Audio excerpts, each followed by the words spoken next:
Can I run this by you? I got a pitch for CBC. I'm pitching them a new sitcom, okay? Okay, the setting, a quiet little farming town in southwestern Manitoba, where, over recent decades, the population has dwindled. More families with kids would come if there was more stuff for the kids to do. Then, the town receives a strange letter from Vancouver, an eccentric millionaire who grew up in the town, but mysteriously nobody can remember, has passed away and left a trust fund to the children of the town equaling $55,000 a year, every year, forever. What do you think? Maybe it would be better as a musical. I am, of course, not talking about a fun, frolicky piece of fiction. I'm talking about what actually happened, what is happening here in Minto, Manitoba. It is the reality of the situation. Maybe that's what we do, reality show. In fact, while all of you are here tonight, our crew is putting GoPros in your homes. I had a chat with a member of Minto's philanthropy committee who have the interesting predicament of deciding exactly where all this money will be spent. So I went over to the Church of Minto, your curling rink, and I had a chat with Tom Sprott. Well, as a farmer, like I've been giving money away all my life. Now I feel good about it. Yeah, right. And it's somebody else's money, so that's even better. Does anybody remember? I haven't met anybody here who remembers the guy. No.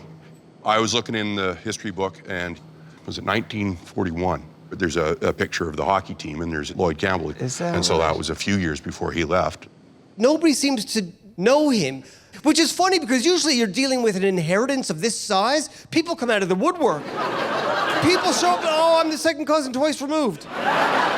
Here's a few things we do know about Lloyd Campbell. He grew up here and he went out west. He was a businessman. Some of the things he was involved in, luxury yachts, McDonald's franchises, and Vancouver real estate. So it's no Murdoch mystery that he did all right for himself.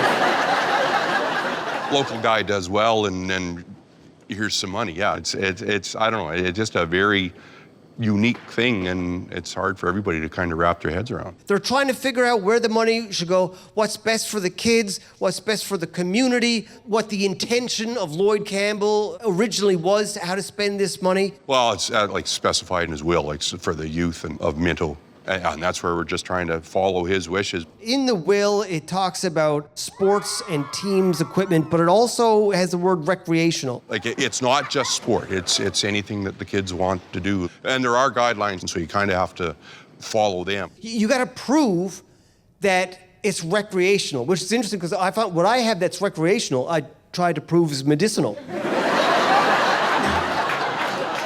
It would have been so much nicer in so many ways that if he'd have been able to answer these questions. Like, what do you really want done with this? Lloyd, what do you want us to do? Yeah, it would have been so much nicer, but unfortunately, that's not going to happen. Anyway, I'm glad I'm not responsible for making these decisions, but I do have a suggestion there.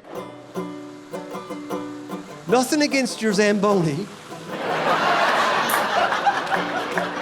which is like a big water tank and a mop attached to a turn-of-the-century children's toboggan. But it's also an example of true rural ingenuity. It works. It works pretty well. Tom said that he used to drive, I guess you don't drive that Zamboni, you pull it like a human oxen or something. He said he used to do it, and then he passed the reins over to his son, Sean. Literally, the reins, the rope.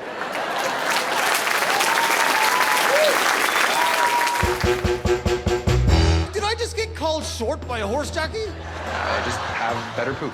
A healthy poo, a healthy you. So caribou, there's no boo. Crossing, there's no ing. No boo, no ing. Remember that during my set. No booing. No